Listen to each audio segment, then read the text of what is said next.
নমস্কার বন্ধুরা, ফাইনালি চলে এলাম সাইয়ারা মুভির ব্যাখ্যা নিয়ে।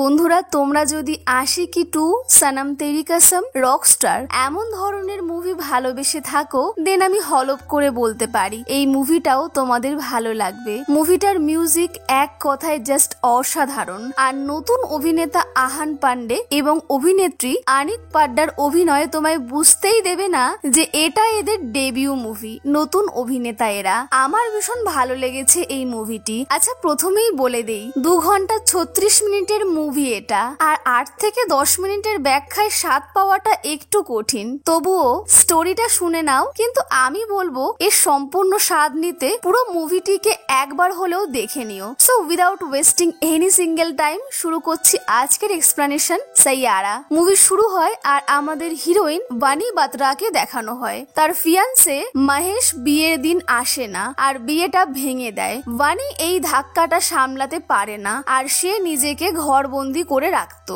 এই ঘটনার 6 মাস পরে বানি আবারও নিজের জীবনটাকে নতুন ভাবে শুরু করার কথা ভেবে বাড়ি থেকে বেরোয়। বানি একজন লেখিকা আর সে একটা ডায়েরি মেনটেন করে সবকিছু লিখে রাখার জন্য, কারণ সে কিছু জিনিস ভুলেও যায় মাঝে মধ্যে। নাও আমাদের এই মুভির হিরো ক্রিশ কাপুরকে দেখানো হয়। আর অবভিয়াসলি ডিরেক্টর মোহিত সুরির মুভি মানে তোমরা হয়তো অনেকেই আজ করতে পারছো যে হিরো কেমন হবে। চাপ নেই, আজ করতে না পারলেও আমি বলে দিচ্ছি। ক্রিশ কাপুর একজন স্ট্রাগলিং প্যাশনেট সিঙ্গার, সাথে নেশা করে আর মাথা গরম। সে নিজের দমে তার ট্যালেন্টকে বেস করে কিছু করতে চায়। তো ইন্ট্রোডাকশনেই আমরা দেখতে পারি ক্রিশ একজন জার্নালিস্টকে মারছে, কারণ সে যেই ব্যান্ডের সঙ্গে কাজ করত সেখানে তার কম্পোজিশনের কোনো ক্রেডিট দেওয়া হয়নি। উল্টে সেই জার্নালিস্ট টাকা খেয়ে একজন নেপো কিডকে সব ক্রেডিট দিয়ে দিয়েছিল।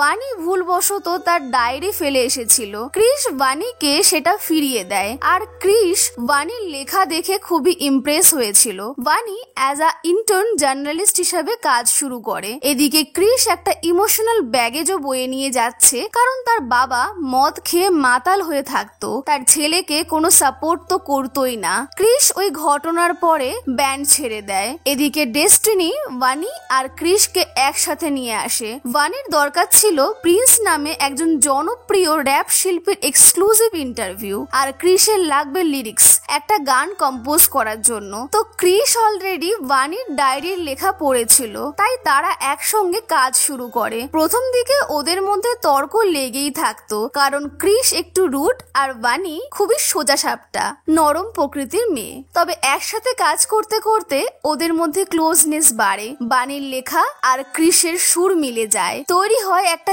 জাদুকরি গান। ওরা একে অপরের জীবনে আলো নিয়ে আসে। ক্রিশ বানির মুখে আবারও হাসি ফেরায় আর বানি ক্রিশকে শেখায় কিভাবে নিজের কষ্ট ভাগ করে নিতে হয়। ক্রিশ তার বাবাকে মদ ছাড়ানোর জন্য একটা রিহাব সেন্টারে নিয়ে যায়, কিন্তু সেখানে অনেকগুলো টাকার প্রয়োজন ছিল আর তাই ক্রিশ নিজের কম্পোজিশনের ক্রেডিট ছেড়ে দিয়ে টাকা নেয়। কনসার্টে তার কম্পোজ করা গানটি প্রিন্স গাইছিল।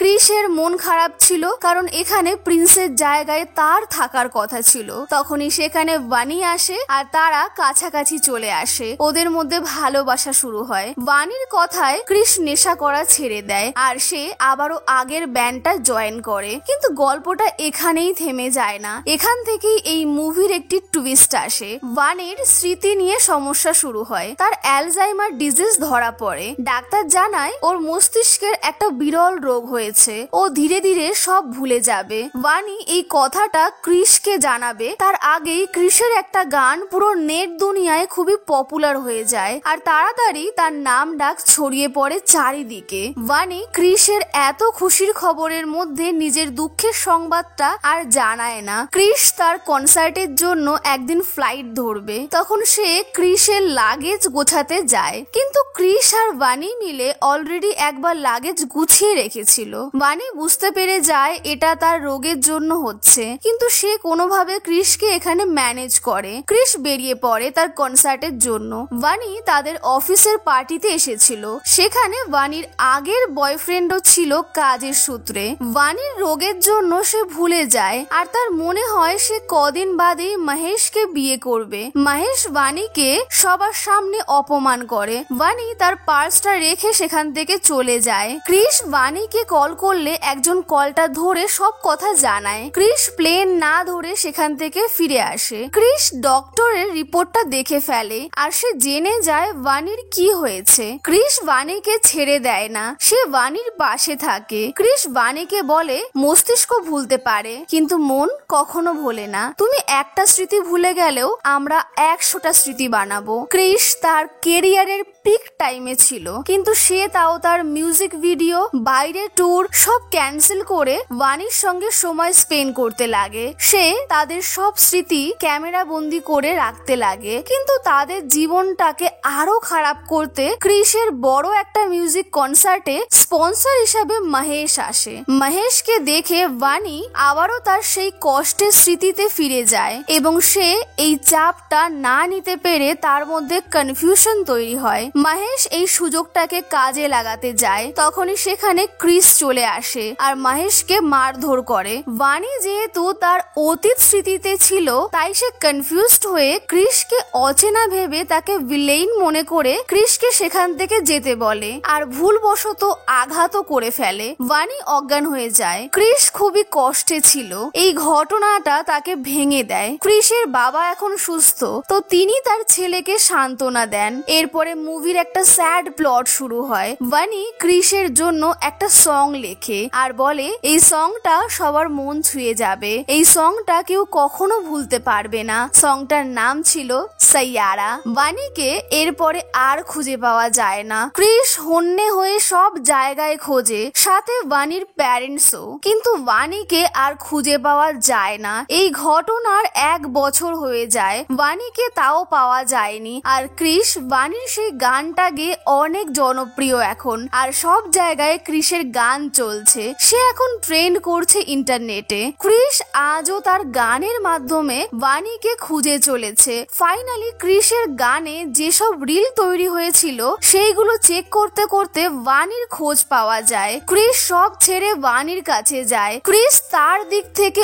অনেক চেষ্টা করে বানিকে সবকিছু মনে করানোর, কিন্তু বানিকে দেখে মনে হচ্ছিল সে কোনো কিছুই মনে করতে পারছিল না, না ক্রিসকে চিনতে পারছে। ক্রিস যখন ভাবছে বানি আর তাকে চিনতে পারবে না, ঠিক তখনই বানি ক্রিসের নাম নেয় এবং তার সব মনে পড়ে যায়। এখানে একটা বিষয় আমরা জানতে পারি, বানি মোবাইলে ভিডিও দেখতে গিয়ে জেনে গেছিল যে সে মহেশকে দেখে ক্রিসকে চিনতে পারেনি। এটা দেখে বানির মনে হয়েছিল তার জন্য ক্রিসের ভবিষ্যৎ খারাপ হবে, তাই সে ক্রিসের ভালো চেয়ে তাকে ছেড়ে চলে গেছিল। প্রেজেন্ট সময়তে বানি আর ক্রিসের বিয়ে হচ্ছে আর একটা হ্যাপি নোট দিয়ে এই মুভিটা শেষ হয়ে যায়। এই মুভিটা শেখায় ভালোবাসা মানে কাউকে ভীষণ ভাবে অনুভব করা, তাকে মনে রাখা, এমনকি সে ভুলে গেলেও। আমি খুবই সংক্ষেপে আপনাদেরকে এই মুভিটির পুরো কাহিনী বলার চেষ্টা করেছি। মুভিটি একটি মাস্ট ওয়াচ সিনেমা। আরেকটি গুরুত্বপূর্ণ কথা, 94.3% বন্ধুরা আমার চ্যানেলে প্রতিনিয়ত এত সুন্দর এক্সপ্লেনেশনস গুলো শুনছেন কিন্তু সাবস্ক্রাইব করছেন না। আমি রিকোয়েস্ট করব চ্যানেলটিকে সাবস্ক্রাইব করে নেবেন। এটা একদমই ফ্রি হয়, আপনার কোনো টাকা পয়সা কাটবে না, কিন্তু আপনাদের একটা লাইক, কমেন্ট, শেয়ার এবং সাবস্ক্রাইব আমাকে অনুপ্রেরণা দেয় আরো নতুন এক্সপ্লেনেশনস উপহার দেওয়ার জন্য। আজকের এক্সপ্লেনেশনটা যদি আপনাদের ভালো লেগে থাকে তাহলে একটা লাইক করে দেবেন, শেয়ার করে সবাইকে দেখার সুযোগ করে দেবেন এবং কমেন্ট করে জানাবেন আপনারা কোথার থেকে আমার এই ভিডিওটা দেখছেন এবং কেমন লাগলো। আজকের জন্য এই অবধি। Thank you so much for watching and take care.